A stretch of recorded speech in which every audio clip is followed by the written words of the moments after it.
Vale, bueno, muy buenos días. Mucho gusto. Mi nombre es Fabián Sendoya, ingeniero industrial.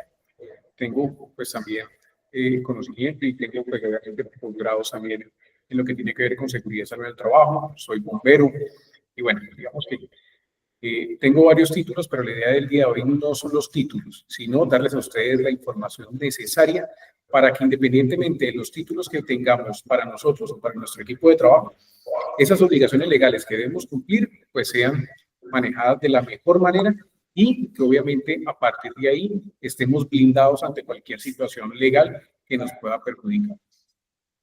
Vamos entonces a dar inicio sobre cuáles son esas actividades, cuáles son esos temas, quiénes y cómo deben implementarse y cuáles son las consecuencias de no hacerlo.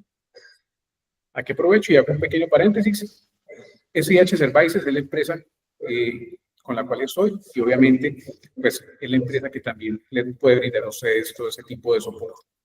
Vamos entonces a iniciar con esta actividad. Vamos a tener, hay una serie de videos muy corticos que nos van a ayudar a complementar la información para que de esa manera pues tratemos que todo quede lo más claro posible.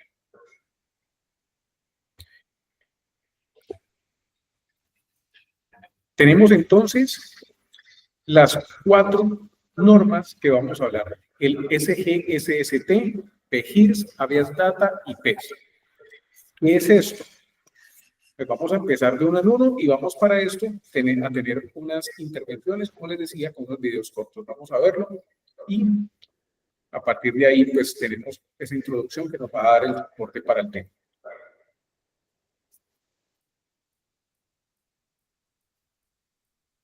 Sistemas de gestión de la seguridad y salud en el trabajo. La seguridad y salud en el trabajo, SST, es la disciplina que trata la prevención de las lesiones y enfermedades causadas por las condiciones de trabajo y de la protección y promoción de la salud de los trabajadores. Según la ley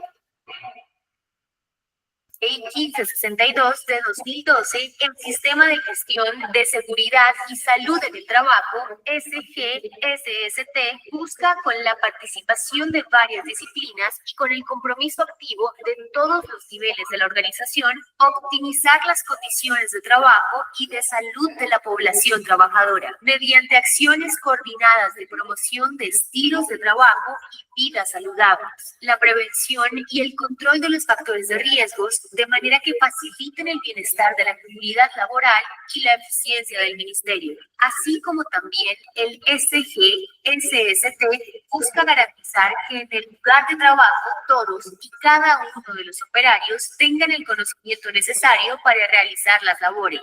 Además, que cuenten con el equipo adecuado para que haya una práctica segura y que en el imprevisto de algún accidente se cuente con lo mínimo para ser atendidos oportunamente, desde la capacitación como contar con los elementos necesarios. El Sistema de Gestión de Seguridad y Salud en el Trabajo, SGSST, debe ser implementado por todos los empleadores, que consiste en el desarrollo de un proceso lógico y por etapas basado en la mejora continua, lo cual incluye la política, la organización, la planificación, la aplicación, la evaluación, la auditoría y las acciones de mejora con el objetivo de anticipar, reconocer, evaluar y controlar los riesgos que pueden afectar la seguridad y la salud en los espacios laborales.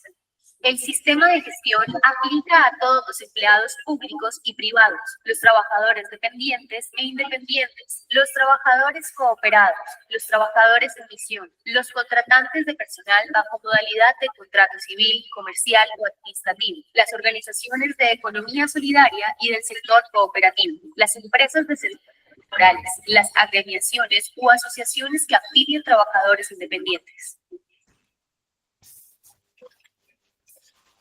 Ok, bueno, entonces, continuando con la presentación, es importante tener presente justamente eso que acabamos de ver. Cuando hablamos del sistema de gestión, lo que hacemos es hablar sobre todo lo que nosotros debemos hacer para garantizar que nuestro equipo de trabajo esté siempre seguro. Sin embargo, aquí también es importante considerar que esto no se hace solo para proteger a la empresa, perdón, para proteger a los trabajadores, sino para proteger la empresa. Porque recordemos y como lo tenemos aquí en esta diapositiva, el sistema de gestión nos da a nosotros una serie de instrumentos o elementos para hacer que todas las actividades se ejecuten de manera segura. ¿Quiénes lo debemos hacer? Absolutamente todas las personas naturales y jurídicas que tengan al menos un trabajador a cargo. Excepto quienes, cuando tengo niñeras o personas cuidadoras de adultos mayores o personas, por ejemplo, que tenemos contratados a alguien que nos colabore en actividades del hogar. ¿Cómo hacemos este tipo de intervención? Para esto es importante, de acuerdo al decreto 1072 de 2015 y a la resolución 0312 de 2019, debemos contar con una persona que tenga las capacidades de la parte de preparación, capacitación, entrenamiento, títulos y licencia que nos soporte el diseño, implementación y seguimiento del sistema de gestión. ¿Qué sucede cuando no lo hacemos?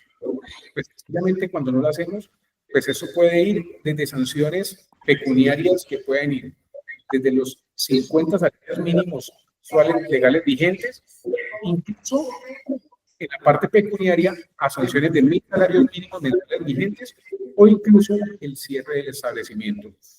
Por eso es tan importante que cuando nosotros hablemos del sistema de gestión, no lo veamos simplemente como una obligación, como un tema que a veces se nos vuelve simplemente de trámite o requerimiento legal, sino que lo debemos ver también como aquello que yo debo implementar para garantizar que mi empresa está protegida ante cualquier eventualidad.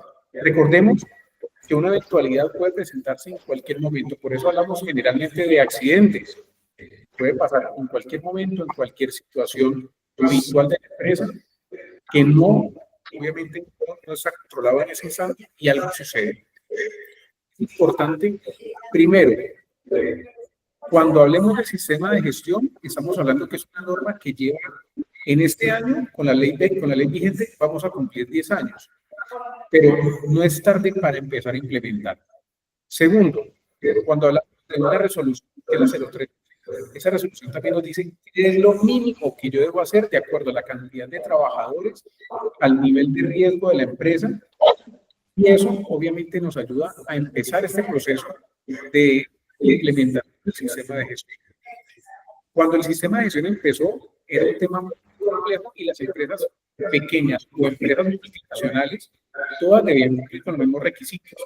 Sin embargo, nos hemos venido dando cuenta que esta implementación debe tener unas modificaciones de acuerdo justamente a estos ítems. No es lo mismo el nivel de riesgo de una empresa de construcción al nivel de riesgo de una empresa, por ejemplo, de contabilidad.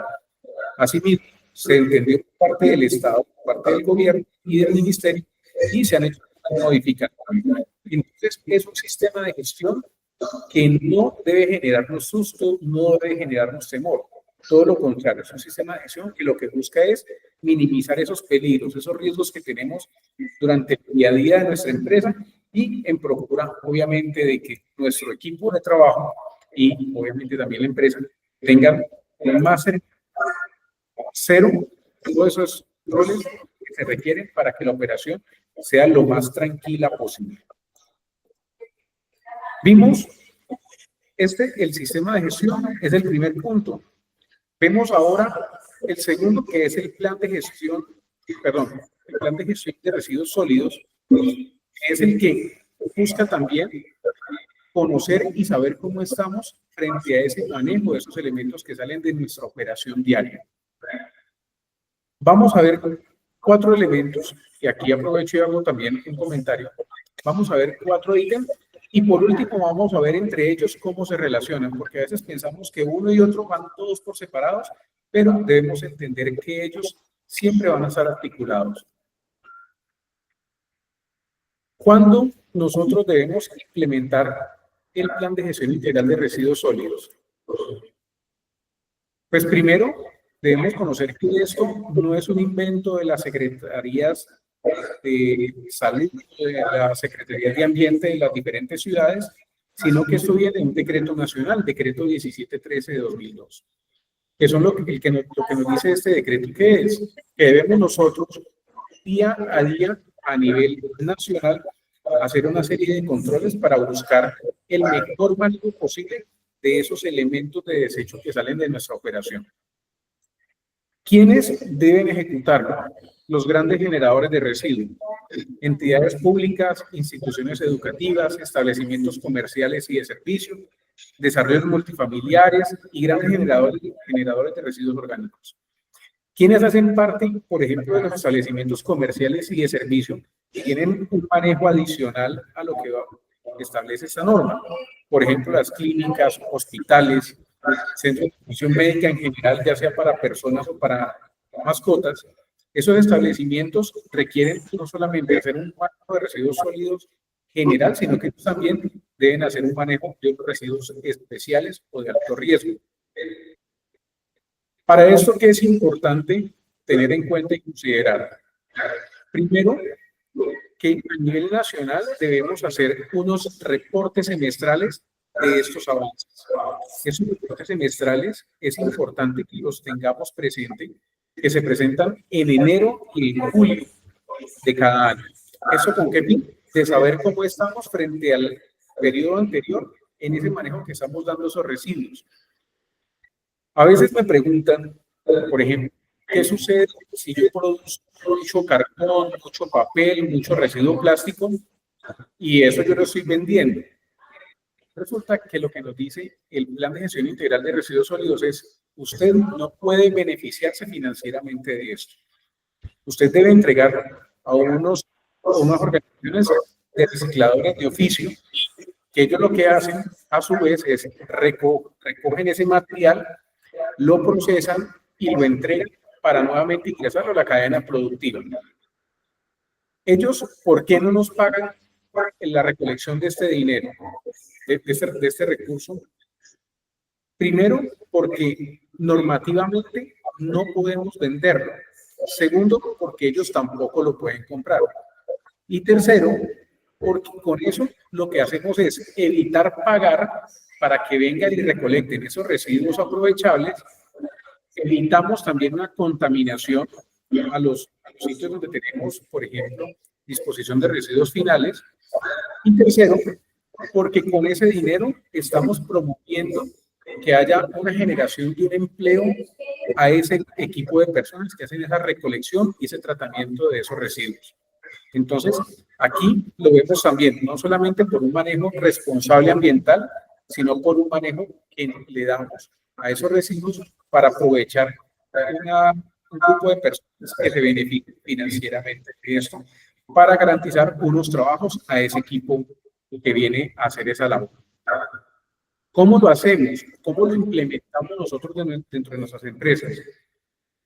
Se hace con un profesional que tenga conocimiento de toda esa implementación y seguimiento, principalmente asociados a la actividad o la naturaleza de la empresa. No es lo mismo la implementación de eso cuando lo hacemos a un hospital, a una clínica, a como lo hacemos, por ejemplo, con un desarrollo multifamiliar, con una copropiedad. Son dos manejos completamente diferentes y para eso es importante que tengamos el personal idóneo de hacer esta implementación, para que no se pase nada por alto y de esa manera no estemos de pronto nosotros cumpliendo en parte, porque cuando a nosotros nos miden la Secretaría de Salud y la Secretaría de Ambiente al hacer esos reportes, lo que nos dicen es qué estoy haciendo, cómo lo estoy haciendo y a quién le estoy haciendo esos reportes o esas entregas de manera adecuada. Por eso aquí es importante que cuando hagamos estos manejos, lo hagamos con alguien que conozca la actividad como tal de lo que estamos haciendo. ¿Cuál es la consecuencia de no hacerlo? Pues primero, pues ahí puede haber consecuencias para las personas. ¿Sí? Puede haber, por ejemplo, enfermedades que se produzcan en nuestro lugar de vivienda, puede haber enfermedades en nuestro lugar de trabajo, por esos elementos de manejo especial y que no le estamos dando ese manejo adecuado. Hay también daños al medio ambiente y a la industria. Recordemos que cuando hablamos de gestión de residuos sólidos, y lo mencionábamos hace un momento, son los elementos tanto que yo puedo recuperar como los no recuperables. Entonces, ¿qué sucede si yo envío plásticos, papel, cartón, vidrio a un proceso de recolección ordinario? Lo que pues generando más contaminación al medio ambiente. Y también nos afecta a la industria, porque recordemos que cuando tenemos material reciclado en muchos aspectos, eso nos ayuda de manera positiva a la huella de carbono de las empresas. Nos ayuda también de manera positiva a lo que tiene que ver, por ejemplo, con el uso de producción. Entonces es importante que a partir de aquí nosotros veamos esto como una consecuencia que, si bien puede ser negativa, el buen manejo nos trae todo lo positivo en este tema. Incluye también la contaminación del suelo, el agua, el aire, contribuye también a cambio climático. Y aquí viene algo para que lo tengan presente. A veces pensamos que simplemente es la consecuencia que hay al medio ambiente, pero lo que más nos duele y es también las pecuniarias. Recordemos que aquí no es solamente hablar del medio ambiente, hablar de los beneficios a las personas, sino que también me está ayudando a mí a generar, obviamente, un ingreso y a mantenerlo, no a tener un ingreso para pagar sanciones. Porque recordemos que obviamente las empresas tienen un objetivo social, que es tener un equipo de trabajo, y obviamente que ese equipo de trabajo se beneficie. Y cuando pues, tenemos que pagar sanciones que no son las más económicas, a veces pues, sencillamente estamos viendo afectado el bolsillo nuestro y de nuestro equipo de trabajo. Viene aquí un tema importante. Voy a colocar este video. Es un video muy cortico, pero que nos ilustra supremamente bien sobre lo que es el habeas data o la obtención de datos. Vamos entonces a colocar esa información para que la tengamos presente.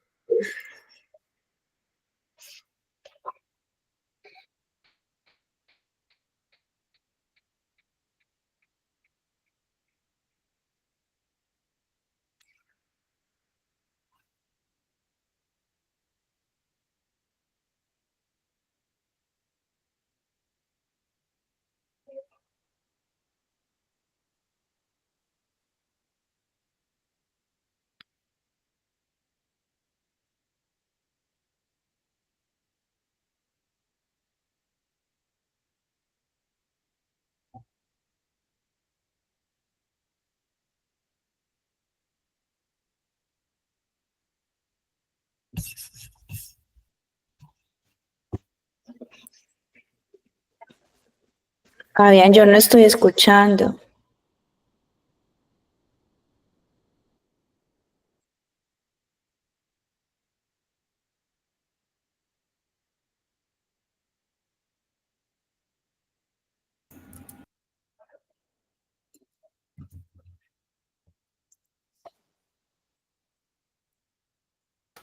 ¿Pausaste el video? Ese video no lo escucho. No, pero el que estás haciendo. No, pues luego le corto ese pedazo. Bueno, voy a volverlo a colocar. A ver qué hago aquí para que me reproduzca el audio del video.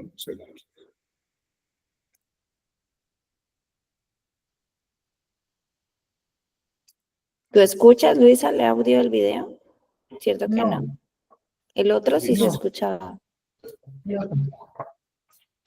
Listo, Pues amigo, contanos así, ver de qué se trata el habeas data. o más bien pasamos esta diapositiva.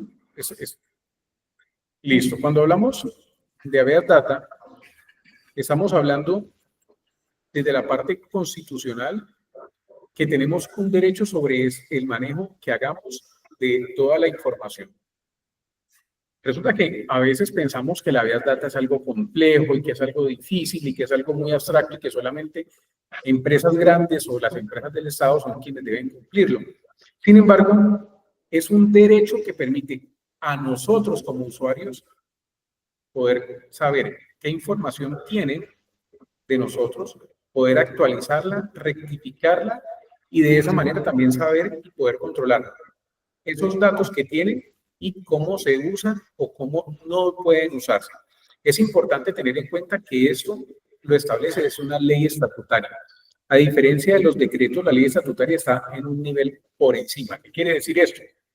Que sobre esto solamente sigue la Constitución. Entonces aquí tenemos en cuenta que estamos hablando de que es una norma que sí o sí debe ser cumplida absolutamente por todo el mundo. La ley estatutaria 1581 pues nace hace, ya vamos para 13 años, pero a veces pensamos, como les decía, que solamente es un tema abstracto para empresas grandes, para situaciones a veces muy complejas. Sin embargo, esto lo vemos en situaciones tan simples y sencillas como comprar una línea celular. ¿Ya? ¿A quién estoy autorizando? ¿Qué información me están pidiendo? ¿Cómo van a manejarla? Pero también ahí es importante no solamente esto, sino quiénes deben conocer esa información, cómo lo van a hacer y de igual manera, cuando hacemos este quiénes, es importante aclarar varias cosas. Son todas las personas naturales o jurídicas que recopilen información. Entonces, si en el sitio donde yo vivo en un edificio, vivo en un conjunto de casas, y me piden a mí la información para actualizar las bases de datos para poder citar a las asambleas, esa base de datos debe ser protegida por esta información. ¿Qué pasa cuando llego a un edificio y me dicen a mí, por favor, presénteme un documento para ingresar? En ese momento, esa información que recopilan debe ser manejada mediante todo lo que dice la ley 1581. ¿Cómo lo hacemos? Resulta que aquí es importante encontrar primero una persona que maneje el tema, que sepa qué es lo que hay que hacer, que conozca la naturaleza de la entidad, porque una cosa es la información que maneja una copropiedad, otra información diferente es la que manejan, por ejemplo, las bases de datos de una empresa para control en portería. Pero adicionalmente es importante saber cómo recopilamos la información. Cuando a mí me entregan un documento, por ejemplo, un formulario para que diligencie, pues sencillamente si el formato va con mi firma, va con mi letra, ¿qué quiere decir esto? Pues que yo estoy siendo informado automáticamente de que estos datos me los están pidiendo para algo, lo que sea, me los están pidiendo y yo estoy accediendo porque está con mi letra y con mi firma. Pero es importante saber también qué uso le van a dar, qué va a pasar con esa información recopilada, cuáles son los medios para poder obtener dichos datos. Aquí hablamos a veces de lo que es la información personal, hablamos también de la información biométrica. Entonces, si me dicen a mí, coloque la huella, mire aquí para la cámara, por favor, deje un mensaje de voz. Todo esto es información biométrica. Y ahora, pues, con la inteligencia artificial, que es un tema de manejo muy, muy discreto. Y por último está también la información financiera. La información financiera también hace parte de la Habeas Data, que está abierto en dos líneas. Habeas Data de información personal y Habeas Data financiera. El Habeas Data financiero, ¿qué es lo que nos dice? Nadie diferente al titular de la cuenta, ya sea cuenta de ahorro, cuenta de crédito, tarjeta de crédito, sobrecupo, crédito, lo que sea, es el único que puede conocer la información. Entonces, eso está reglamentado y está apoyado en una ley conocida aquí en Colombia como la Ley 2300 o Ley Dejen de Fregar, que es la ley que nos dice, yo no le puedo dar la información financiera a nadie diferente al titular. Así sea que yo llame al celular del deudor o de la persona y me contestó la esposa, me contestó el hijo, yo no le puedo dar esa información si no es el titular y para eso debo garantizar a través de una verificación de datos que efectivamente estoy hablando con la persona que debo hacer. ¿Cuál es la consecuencia de no hacer esto de forma adecuada, de no implementarlo, de no tener clara esa información, de no hacer reportes, en algunos casos, a la Superintendencia de Industria y Comercio? Nuevamente, al igual que los casos anteriores, hay sanciones civiles, administrativas, inclusive penales, porque recordemos que aquí estamos obteniendo información privilegiada de las personas que nos brindan dichos datos. Y aquí ya para pasar a la última de las normas que a veces no manejamos, El de seguridad. el plan estratégico de seguridad vial. Exacto. Voy a reproducir un video, si se escucha perfecto, si no, voy a ir hablando mientras lo van viendo para que sepamos esto que es. ¿Le escuchamos? Ok, perfecto. Bueno, vamos entonces observando el video mientras voy avanzando en la actividad. Resulta que cuando hablamos de seguridad vial, siempre pensamos en qué pasa, por ejemplo, con las empresas de transporte de carga, transporte de pasajeros, y pensamos que eso no nos involucra a nosotros. Pero resulta, y lo podemos ver en ese video, que esto involucra a todos los actores viales. Entonces vemos a la persona que va en carro, vemos a la persona que va en bicicleta y vemos al peatón. Por eso es importante, en ese mismo orden de ideas, considerar que nosotros somos también responsables de todo lo que tiene que ver con el Plan Estratégico de Seguridad Vial. ¿Qué es esto? Es una herramienta de gestión para mejorar la seguridad vial. Aplica a partir de la resolución 40595 de 2022 para entidades públicas o privadas que tengan 2 o más conductores o que cuenten con 10 o más vehículos. Aquí voy a hacer la primera aclaración. Cuando hablamos de entidades con 2 o más conductores, no quiere decir que el contrato debe, en sus obligaciones laborales, digan, es conductor.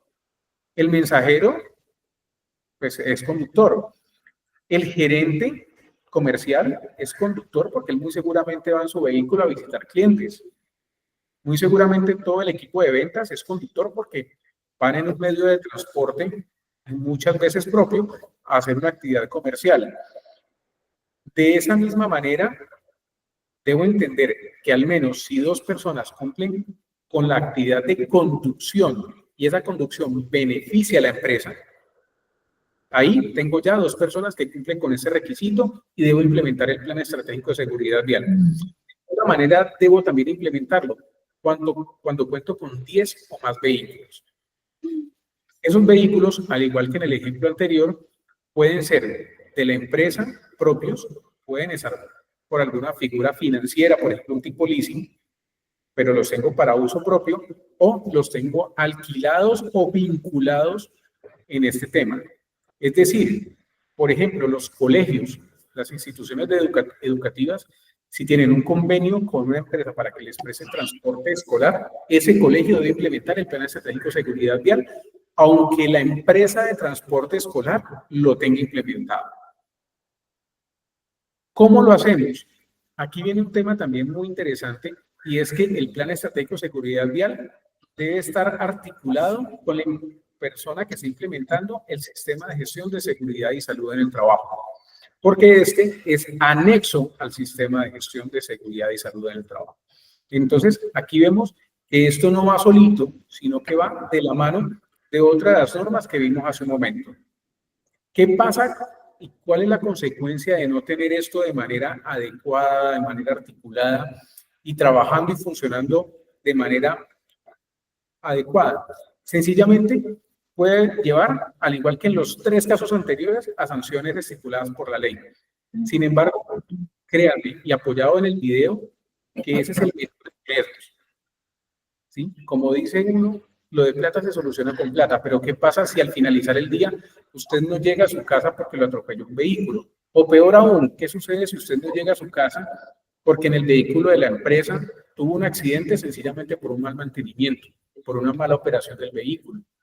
Entonces aquí es importante no solamente ver esto como la obligación de unas empresas de cumplir con un requisito, sino qué sucede cuando no lo implementamos y no lo controlamos de forma adecuada.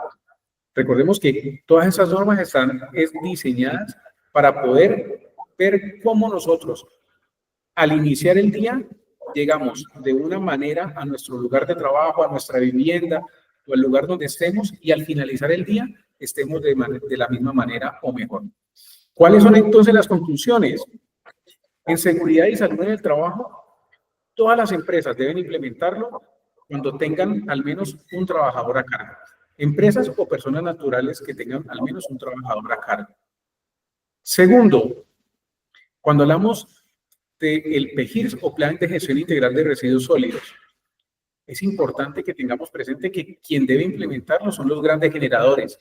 ¿Quién nos dice que somos grandes generadores? Ya vimos en la diapositiva anterior cuáles son esas características que nos permiten a nosotros saber si debemos o no implementarlo. Pero no quiere decir que en mi casa yo no lo deba hacer, porque ahí también estoy ayudando al medio ambiente. Recordemos que Cuando apoyamos el medio ambiente, estamos ayudando no solamente a nosotros, sino que estamos ayudando a nuestros hijos o a nuestros nietos. Habeas Data. El Habeas Data también es importante que todas las personas que recopilen información tengan este manejo de manera segura, de manera transparente para el dueño de la información, y el dueño de la información debe estar informado sobre los canales adecuados de recopilación, rectificación o incluso solicitar, dado el caso, la eliminación de datos. Y por último, el plan estratégico de seguridad vial. Al iniciar el día y al finalizarlo, es importante que este plan estratégico de seguridad vial lo tengamos presente, porque independientemente del medio de transporte que utilicemos, debemos llegar a nuestro lugar de trabajo. Y de esa misma manera, salimos de nuestro lugar de trabajo y vamos a llegar a nuestra casa, utilizando un medio de transporte, el que sea. Y si no utilizamos el medio de transporte, somos al menos actores viales. Es decir, si estoy cerca de mi trabajo a 3, 4 cuadras, me desplazo a pie, pero debo estar pendiente como actor vial de todo lo que sucede a nuestro alrededor. Por eso debemos tener presente que estos 4 ítems son completamente transversales. En todas las empresas tenemos alguna disposición de residuos, manejamos alguna información, generalmente tenemos vehículos y por último tenemos riesgos, grandes o pequeños, pero tenemos riesgos. Por eso es importante ver que esto no es solamente un requisito legal, sino que es un compromiso con nosotros, nuestra seguridad, pero ante todo eso es un compromiso gigante con nuestra empresa y con nuestros sueños, porque por no aplicar eso de manera adecuada, una sanción puede robarse ese sueño que tenemos. Súper, Fabián, muchísimas gracias. Quiero hacerte como una consulta. Muchísimo, estamos atentos para poder ayudarles a ustedes con lo que requieran en este tema. Una consulta y creo que la voy a dejar aquí grabada porque sé que va a ser la pregunta de muchos emprendedores, que es nuestro grupo, que van a ver esta conferencia pues al final del día.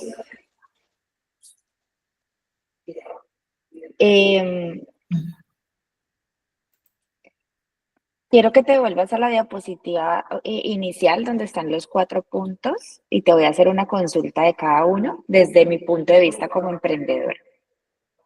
Entonces, por ejemplo, en la siguiente, donde están los 4 puntos. Ok. Sistema de gestión de seguridad y salud en el trabajo. Entonces dice que al menos un empleado a cargo, ¿cierto? Sí. Ese empleado debe estar contratado con contrato a término indefinido o puede ser por prestación de servicio. Y también hace parte. Vale, perfecto. Bueno, a ver, yo me avanzo una diapositiva más para que lo podamos ver en este video. Resulta que cuando hablamos de eso, él nos dice, independientemente, aquí está, empleadores públicos y privados, trabajadores dependientes e independientes, es decir, por ejemplo, si alguien me contrata a mí para hacer dentro de la empresa la labor comercial, pero me dice, yo se lo voy a contratar solamente por prestación de servicios. ¿Ya? Le voy a tener un CIL básico más comisiones. ¿Sí? El famoso contrato de corretaje. Esa persona ya entra a contar como responsable mío. Es decir, ahí ya tengo al menos un trabajador. Ok, yo no cuento, el dueño no cuenta. El dueño no cuenta porque, a ver, si voy a hablar, por ejemplo, en el caso, digamos, en el caso, por ejemplo, de el dueño de una papelería. El dueño de la papelería coge, se levanta, madruga y al fin y al cabo él es el responsable de lo que él haga o no haga. ¿Ya?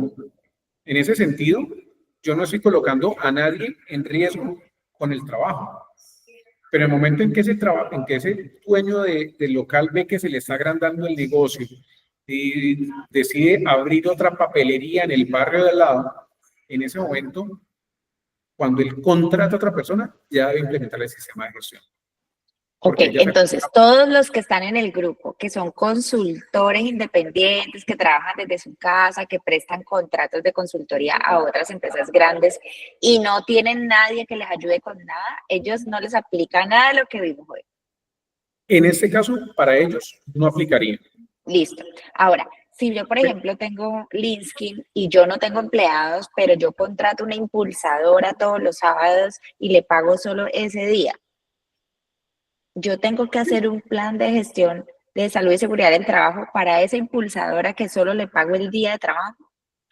Sí debes tenerlo para esa persona que solamente trabaja un día a la semana. Wow. Ok. Aquí el tema de qué depende, y digamos que aquí viene un tema muy, muy complejo, y por eso este es el abrebocas, pero aquí tenemos diferentes, el sistema de gestión, como se los decía, el sistema de gestión cuando empieza tiene 60 obligaciones. Estoy hablando año 2014, ni siquiera 2015. El sistema de gestión nace en el año 2014 por el decreto 1443. Al año siguiente se crea un decreto diferente, que es el que está vigente. Y en ese momento eran 60 estándares a la empresa chiquitica de contabilidad o a la multinacional de minería, que tiene un riesgo pues altísimo. ¿Qué pasó a través de los años y cómo estamos en este instante? En el caso, por ejemplo, tuyo, cuando yo tengo una empresa que produce algún producto o tiene, por ejemplo, un servicio, pero es un riesgo 1, riesgo 2, incluso hasta riesgo 3 en esa actividad económica. En ese caso, si tenemos menos de 10 trabajadores, solamente debo cumplir con 7 estándares o más. Entonces, la implementación es mucho más fácil, mucho más rápida, y si bien se requiere un seguimiento, y a través del tiempo muy seguramente ya no van a necesitar uno, van a necesitar 2 impulsadoras, 3 impulsadoras, más un mensajero. A medida que va creciendo la empresa, vamos empezando a implementar otro tipo de estándares mínimos. Por eso es importante, y lo decía en la charla hace un rato, no es de asustar, es simplemente de ver cómo blindo mi trabajo. ¿Por qué? Porque cuando Dios no lo quiera, esa persona coge y dice, no, es que voy a decir cosas que pues, pasan aquí en Colombia y pasan en todo el mundo. Entró alguien a un centro comercial donde está la niña que está haciendo la parte de impulso, retiró una suma de dinero de uno de los bancos del centro comercial y cuando iba saliendo, por intentar robarlo, hubo una serie de disparos y matan a la niña. Bueno, digamos que la hieren, por lo menos a temas tan trágicos. En el momento en que se hace la investigación, como yo tengo que reportar el accidente laboral, si ella está como independiente y ella lo reporta y dice, no, es que yo estaba trabajando y me dispararon. Ah, bueno, perfecto. Eso nos puede pasar incluso en la calle a nosotros. ¿Usted estaba como independiente? Sí, perfecto. Pero estaba haciendo una actividad que usted estaba vendiendo, no sé, ropa o algo que usted hace, que usted comercializa de manera independiente. No, yo estaba trabajando y haciendo actividad para X empresas. En este caso, para Linsky. Ah, bueno, señor Linsky, perfecto. Como ustedes están involucrados con la labor que ella está haciendo, regálenos, por favor, el plan de emergencia, regálenos la política de seguridad del trabajo, infórmenos, por favor, del análisis de peligros y riesgos que esta persona tiene en su actividad diaria. No, no lo tengo. Ah, bueno, perfecto, no lo tiene. Sencillo. Eso es una falta documental y las sanciones del sistema de gestión se dan por 3 decretos diferentes. Entonces, para ese tipo de faltas, empiezan las sanciones desde 50 salarios mínimos mensuales vigentes. Dios mío bendito. O sea, a Linda le toca meterse la mano al bolsillo por más de 50. Yo tengo una pregunta, tengo dos. ¿Estás Sí. grabando? Sí, ¿no? Sí, sí, sí, porque yo creo que esto va a ser valioso para todos porque cuando tú escuchas la presentación, tú sigues creyendo, ah, eso no es para mí, oh, yo soy muy chiquito, oh, yo no tengo esos Sí, líos. por ejemplo, el de la Avias Data, ¿no? Ah, es que yo no he terminado, sí, claro, yo ya iba para allá. O sea, yo iba a seguir con el mismo ejemplo, pero por cada uno de los 4 puntos. ¿Te puedes Así devolver a es. los 4 bloques? Sí, claro. Entonces, listo. Entonces, Linsky necesita sistema de seguridad y salud del trabajo, así tenga 0 empleados contratados tiempo completo y solo porque de vez en cuando uso una impulsadora. O sea, yo necesito tu servicio ya, mañana. Listo. Listo. El plan de recolección. Aquí dice que es cuando es grandes cantidades, ¿cierto? Pero Sí. resulta que yo había investigado un plan que se llama, una ley que se llama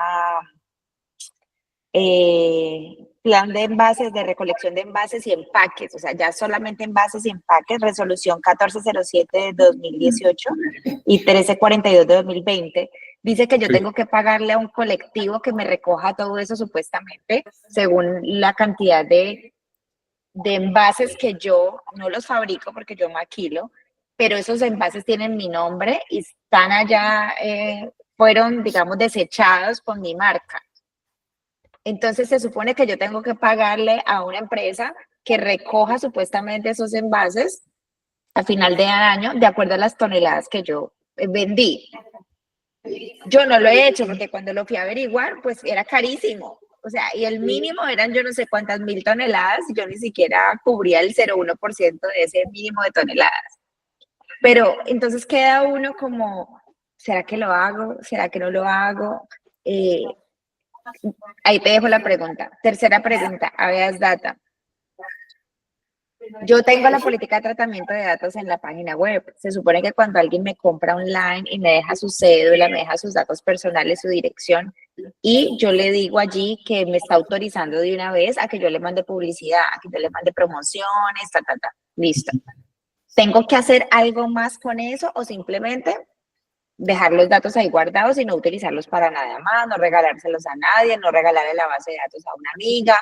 ¿Qué tengo que hacer adicional a tener la política de tratamiento de datos en la página web? Y decirle a la gente, oiga, yo le voy a mandar correos de publicidad, no más. Y la última pregunta del seguridad vial. Esta misma niña que es mi impulsadora, que va los sábados, se va en su moto a trabajar, la moto es de ella. Yo también tengo que hacer eso para que ella se vaya a trabajar al punto de venta. Bueno, está Oh muy my God, interesante. estoy estresada, ya me estresé.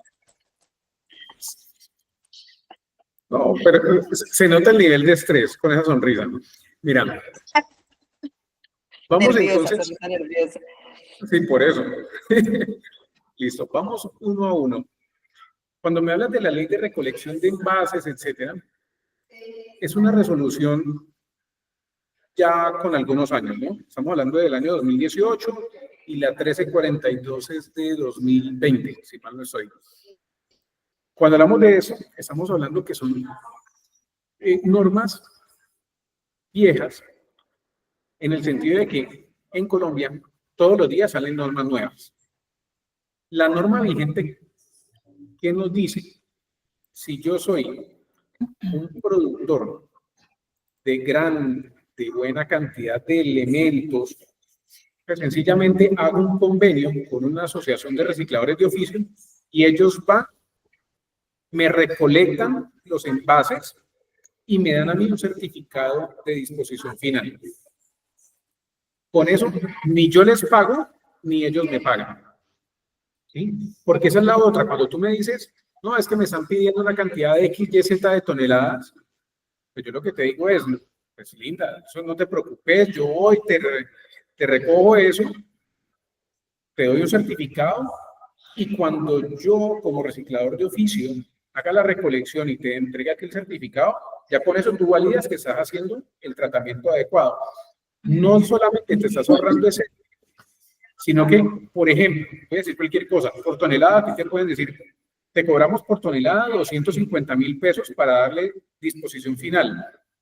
Pero cuando yo recojo esos elementos y voy y los llevo a una empresa que los vuelve a incorporar al ciclo de producción, esa empresa me da a mí ya no 250, sino que me da 300. Entonces, yo como reciclador de oficio estoy recibiendo, no con la recolección, sino con la reinserción de ese producto, estoy recibiendo un ingreso. ¿Por qué? Porque es que ese material, si la empresa lo compra a otros, el otro le va a cobrar 500.000 pesos. Entonces me están pagando a mí un poquito menos, pero todos nos beneficiamos. Ya tú no pagas, sino que antes a mí, como reciclador de oficio, me están pagando para poder llevar eso nuevamente a reinsertarlo, a reintegrarlo mejor a todo el ciclo productivo. Entonces, ahí yo te puedo decir, se busca una empresa que haga la recuperación de residuos en el lugar donde tú estás y de esa manera nos ahorramos un dinero importante, porque eso no lo debes pagar. Linda, no Me gustaría que me ayudaras. Me gustaría que me ayudaras con eso porque donde yo había cotizado me cobraron la tarifa mínima, un salario mínimo por el certificado de recolección de 2021, porque es años hacia atrás, o sea, uno paga por 2021, luego tengo que pagar por 2022, luego tengo que pagar por 2023. Entonces, imagínate cada año sacar más de un salario mínimo para una cantidad re poquita de empaques, porque apenas está uno empezando. Entonces, pues si hay otra opción para cumplir, pues escucharía que me asesores. Bueno, habeas data.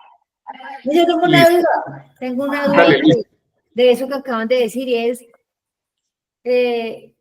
yo no sé si fue que no entendí bien, pero sí me gustaría que me quedara a mí bien claro y es que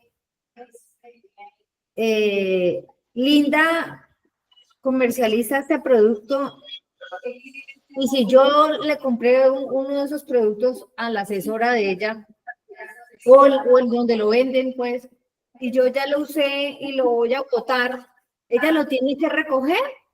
No, es simbólico. O sea, tú lo botas. Sí.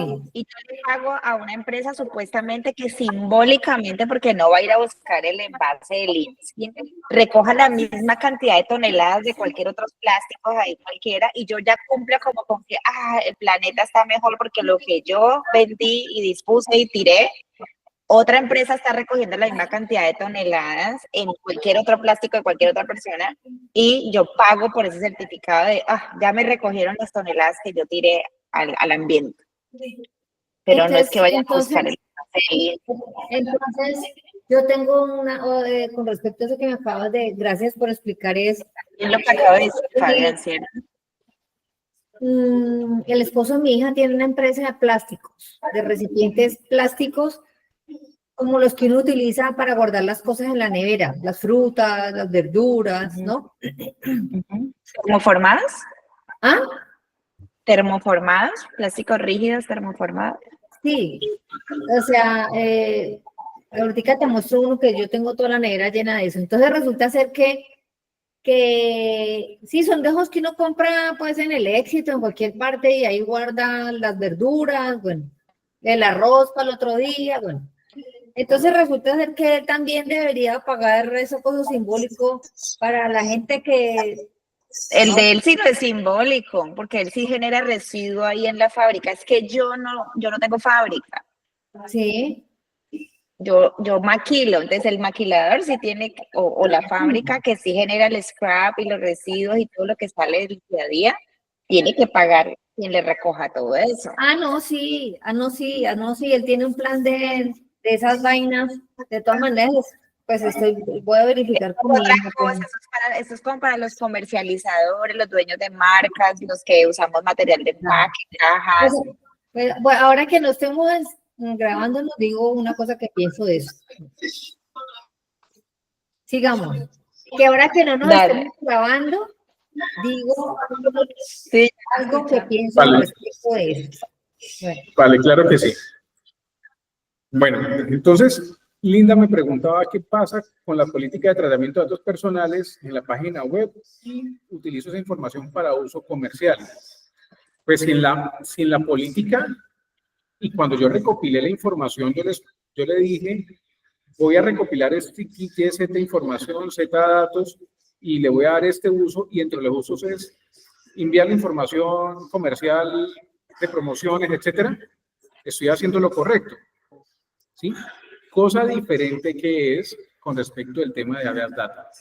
Debo decirle a la persona cuáles son los canales donde esta persona me puede decir a mí, venga, ya no me siga enviando correos. O me puede decir, mire, voy a seguir recibiendo sus correos, pero voy a cambiar de correo y mándemelos a este. Darse de baja. ¿Dónde se puede dar de baja en las cadenas de correo? Exactamente, dónde se puede dar de baja, pero también cómo cambiar la información, porque a veces la persona quiere seguir con tus datos, pero por ejemplo, utilizaba, no sé, una línea de X Hotmail, ajá, y ahora quiere Gmail, un ejemplo así. Exactamente, entonces va a cambiar, pero quiere cambiar de número, etcétera. Entonces, ¿dónde puede actualizar? Recordemos que la ley de Big Data nos dice para saber qué información tiene mía, para poder modificarla, adicionar o eliminar. No, es que no tenía mío, sino el correo electrónico, pero quiero que me envíe mensajes de texto. Entonces, venga, por favor, voy a mandarle mi número de correo de teléfono para que me envíe por ahí mensajes por WhatsApp o mensajes de texto. Todo eso debo garantizarlo. Ahora bien, aquí que es importante, cuando yo tengo 500 registros en adelante, debo hacer el registro de mi base de datos en la Superintendencia de Industria y Comercio. ¿Qué? ¿What? No, no, no. ¿A dónde está eso, por favor? Eso sí. No, no. O sea, hace rato yo tenía que haber hecho eso entonces. Nosotros también, porque nosotros tenemos, pues, la empresa que yo ahorita asesoro, pero pues yo trabajé 14 años ahí. Tenemos como 30.000 contactos, pues porque esa es una tienda de ropa en Cali, donde ¿Y hay eso cuánto vale hacer esa vuelta?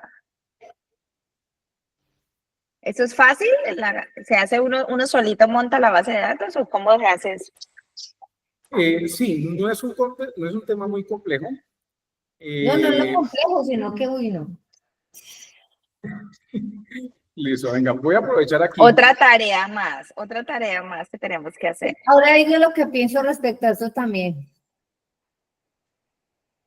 Miren, aquí, digamos que aquí, ya por...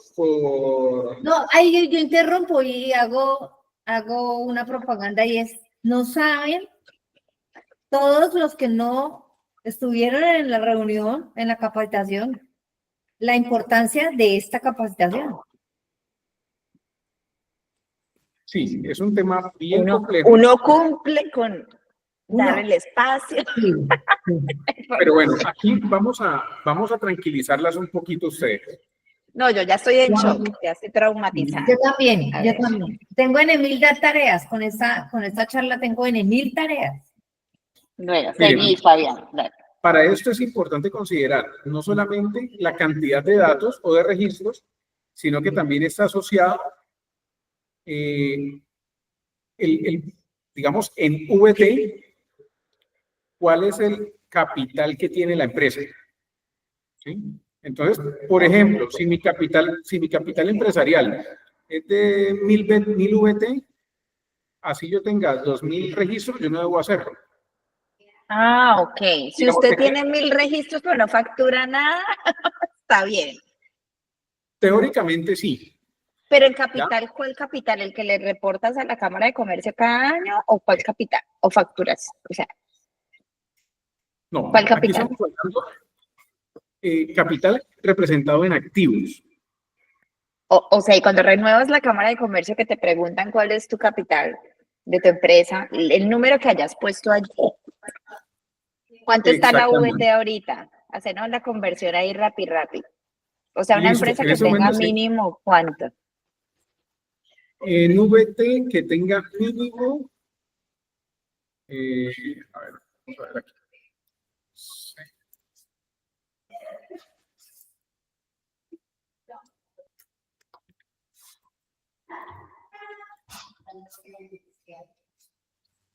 Una empresa que tenga 4.979.900.000 pesos en activos. ¿4.000 millones de pesos? 4.979 millones. Ay, no, pero vos, ¿por qué nos venías a estresar entonces? No, pues vos pasas por ahí hace rato, linda. ¿De qué tú estás hablando? ¿Cuánta plata fue que dice, perdón? ¿Cuánta? Desde los 100.000 VT, que en este momento, redondeándolo por 100.000 pesos, serían 4.980 millones.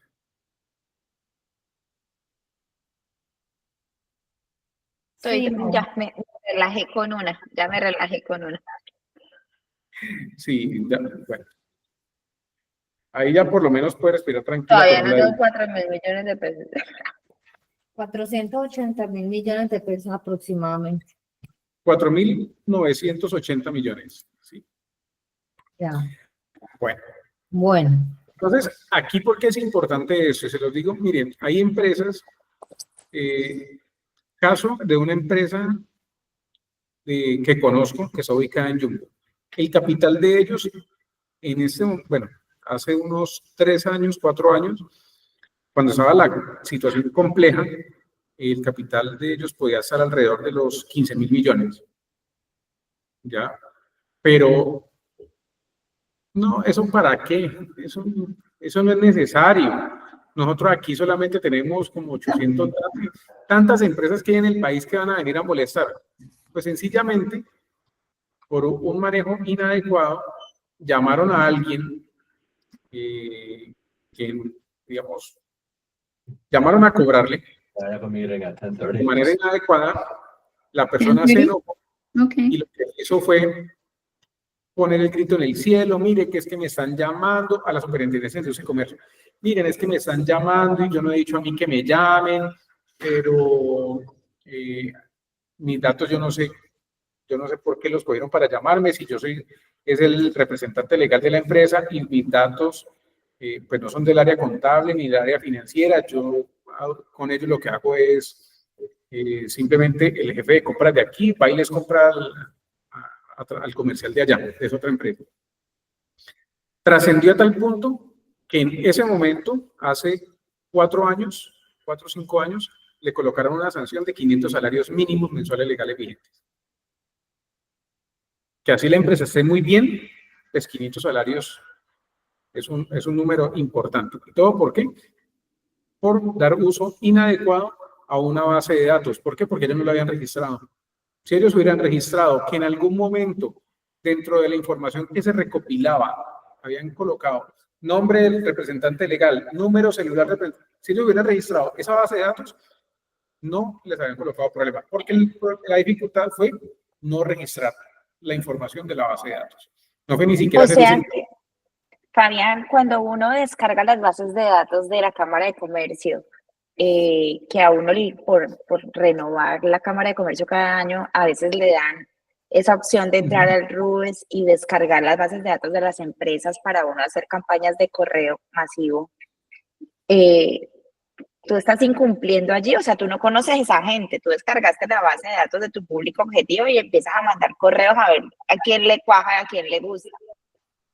No, Eso resulta es que cuando tú coges y le dices, señores, Cámara de Comercio, sí, actualizo mi información, si tú lees el documento de la Cámara de Comercio, dice claramente que ellos pueden tomar tus datos y comercializar en la base de datos de las personas que están inscritos a ellos. O sea, tú les estás diciendo, háganle el problema y vendan mis datos. O sea que si alguien se enoja, porque usted, ¿por qué me está mandando correos si yo no le he dado mi contacto? ¿Usted por qué me está llamando si yo no le he dado mi contacto? Yo le puedo contestar, lo siento, descargué una base de datos de la Cámara de Comercio y tiene toda la autorización. O sea, ¿puede uno defenderse así? Exactamente. Sí, cuando tú haces todo el proceso en Cámara de Comercio, estás autorizando a la Cámara de Comercio a tener tus datos y a comercializar tu información. Ok, perfecto. Entonces, Ya, por ese claro. lado, no hay problema. Perfecto. Bueno, y la última era que si yo La tengo de que la hacer el plan impulsadora. de la impulsa. Listo. Resulta que, por ejemplo, la impulsadora, como quiera que sea, ya tiene que llegar a trabajar, ya sea a pie, en patineta, en moto, en mío, en lo que sea. Y apenas es una persona. En ese orden de ideas, no necesitas implementar el plan estratégico de seguridad vial. ¿Cuándo sí lo debes implementar? Por ejemplo, ella ya no es impulsadora, sino que es un agente comercial. Entonces ella mantiene visitando diferentes clientes, pero además de ella, resulta que ya la persona con la que hace la maquila te dice, no, venga, es que yo ya tengo, ya el nivel de ventas tuyo está muy grande, conseguí tu mensajero para que me apoye, para que nos apoye a nosotros a llevar las cosas. Cuando tú la tienes a ella, ya no como impulsadora, sino como comercial, visitando clientes, y adicional, contratas a un mensajero por tener 2 personas que hacen la función de conducción para beneficiar la empresa, ahí ya debes implementarlo. O sea que si tengo 2 impulsadoras que conducen su moto para ir al trabajo, ¿ya me metí en ese lío? No. A ver, partamos de un principio sencillo, de pronto para poder dejarlo más claro. Cuando la moto beneficia a la empresa y son 2 motos, perdón, son 2 personas que hacen esa misma actividad utilizando su moto en beneficio de la empresa, ahí yo ya debo tener plan estratégico de seguridad vial. Ojo con la palabra que uso, cuando hay un beneficio. La persona, como te digo, como sea, tiene que llegar a trabajar y es la impulsadora. Ok. Ella verá si se va en burro, en taxi. Ya me pongo a repartir volantes desde la moto, o sea, usando la moto, entonces ahí sí, Exactamente, ahí sí. ya te entendí. Entonces, por ejemplo, como te decía, por ejemplo, el jefe de ventas va a visitar clientes en su carro y adicional la empresa ya tiene, además de él, tiene un mensajero. Solamente con esas 2 personas que ejercen función de conducción y benefician la empresa con esa actividad de conducción, ya deben implementar el plan estratégico de seguridad vial. Okay. O bien, y aquí aprovecho el comentario que haces de patines y demás, de volantear, me acuerdo de una empresa de patines, de volanteo en patines. ¿Qué pasa cuando, por ejemplo, tengo dentro de mi equipo de trabajo, por ejemplo, la función justamente es de volanteo y contrato a 20 personas para que me hagan volanteo en toda la ciudad, o más bien en todo el país? Por tener 20 personas haciendo actividad en un medio de transporte, de movilización, así sean patines, debo implementar el plan estratégico de seguridad vial. Cuando O sea, tú tercerizas todas estas cosas con una empresa de BTL, cuando tú todo lo tercerizas, ¿te quitas todo esto de encima? ¿O igual claro tienes que hacerlo? no, igual. ¿Por qué? Porque es que el riesgo lo está colocando la empresa, tu empresa. ¿Sí? Palabras más, palabras menos. Las niñas estaban yendo de un sitio a otro a hacer degustación de licores y van en una buseta. Pues yo para eso contrato una empresa de TL que me haga absolutamente todo. Y resulta que tengo a la gente haciéndolo aquí en Cali, en Bogotá, en Medellín, ¿sí? Digamos que en todo el territorio nacional, y tengo contratado todo, con una misma empresa esa misma actividad en 12 ciudades diferentes. ¿Debo implementar el plan estratégico de seguridad vial? Sí. Y por una razón sencilla. Si tú no los hubieras contratado a ellos, ¿dónde estarían ellos en ese momento? En su casa durmiendo o viendo una película. Es decir, el riesgo lo estás colocando tú al contratarlos para que hagan esa función.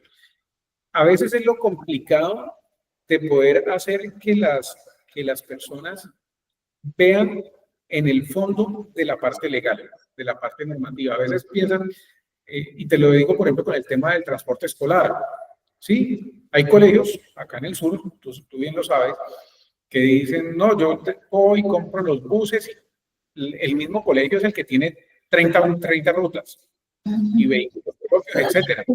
Y ellos dicen, implemento el plan estratégico de seguridad vial porque los carros son míos.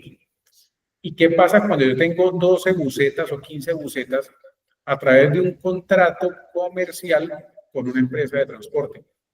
Yo también debo tener planes estratégicos de seguridad vial. ¿Por qué? Porque es que en el momento en que el niño se sube al carro, como el contrato es conmigo como colegio, yo soy responsable de decirle al papá, señor papá, el vehículo que contratamos cumple con lo necesario. El conductor que contratamos cumple con lo necesario. La acompañante que contratamos cumple con los requisitos. Entonces, por eso, no es que cuando yo contrato y tercerizo, me estoy lavando las manos. No, que me quito una carga administrativa de coger y estar liquidando prestaciones sociales, estar liquidando nóminas, mandando los vehículos a mantenimiento. Eso es lo que me ahorro realmente. Estar atento a esa parte administrativa y operativa. Pero toda la responsabilidad en la parte de cualquier incidente, accidente que pueda presentarse, sigue siendo compartida entre esa empresa de transporte y yo.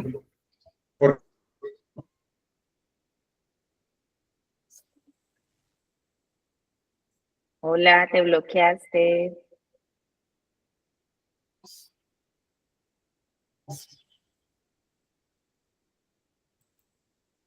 Todavía te frisaste.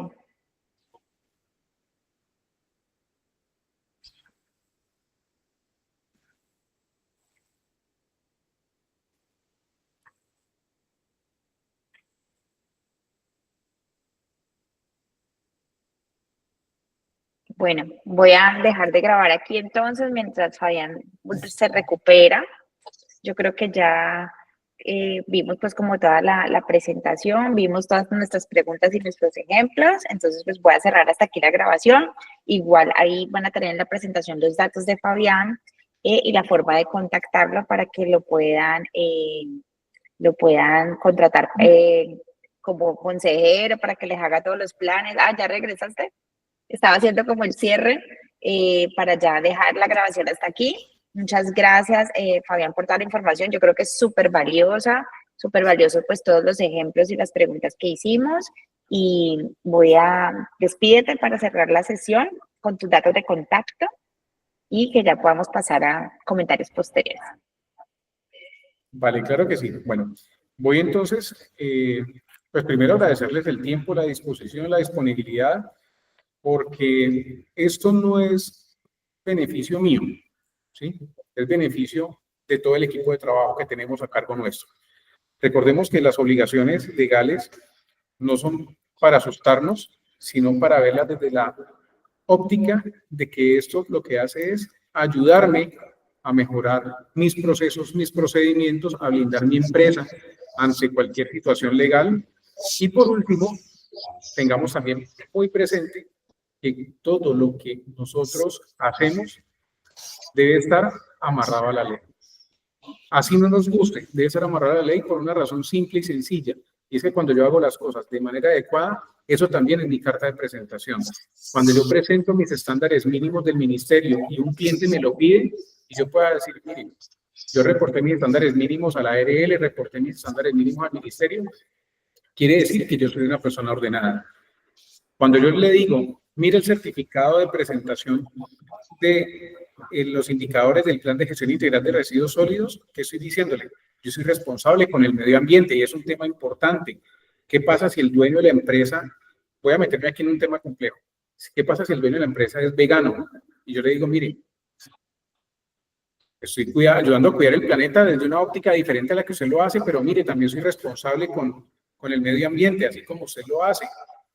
¿Qué pasa cuando yo le digo que estoy manejando su información personal y corporativa en forma adecuada? Estoy diciéndole, cuente con que los datos que usted me da, no es necesario que me dé información falsa o información que no sea real para proteger sus datos. Tenga la confianza de que yo voy a tratarle su información y sus datos de manera juiciosa. Y cuando yo le digo, mire, en mi empresa nosotros vamos a hacer la distribución de sus productos, porque esa es la razón de ser de esa empresa, lo voy a hacer con el personal capacitado, entrenado, que sabe qué hacer si su vehículo le está fallando, que sabe qué hacer en caso de accidente, y de esa manera garantizamos que sus productos van a llegar a tiempo y en buenas condiciones al cliente final, que es nuestro compromiso como distribuidores suyos. Entonces, aquí como lo podemos ver, todo eso está de la mano. ¿Y de la mano de qué? De la mano de usted, de la mano de su equipo de trabajo y de la mano obviamente del Estado, que al fin de cuentas es quien nos da toda esa serie de datos y toda esa serie de recomendaciones, no para cumplirlas porque toca, sino para ayudar a cuidarnos y que al final del día regresemos nosotros a abrazar a nuestros hijos, a abrazar a nuestros hermanos, a abrazar a nuestra pareja y que de esa manera, pues finalizando, lleguemos a hacer eso y lleguemos tranquilos de saber que estamos llegando pues tranquilos y sabiendo que hicimos lo que debíamos hacer de la mejor manera. Ahí están mis datos de contacto también, pues shservices.colombia@gmail y mi número de WhatsApp. Ese número también recibo llamadas, sino que a veces estoy en capacitación, entonces sí les recomiendo es que de pronto me escriban y si estoy disponible en el momento, inmediatamente les devuelvo la llamada o si no, después los contacto. Gracias, Linda, y bueno, muchas gracias a todo el equipo.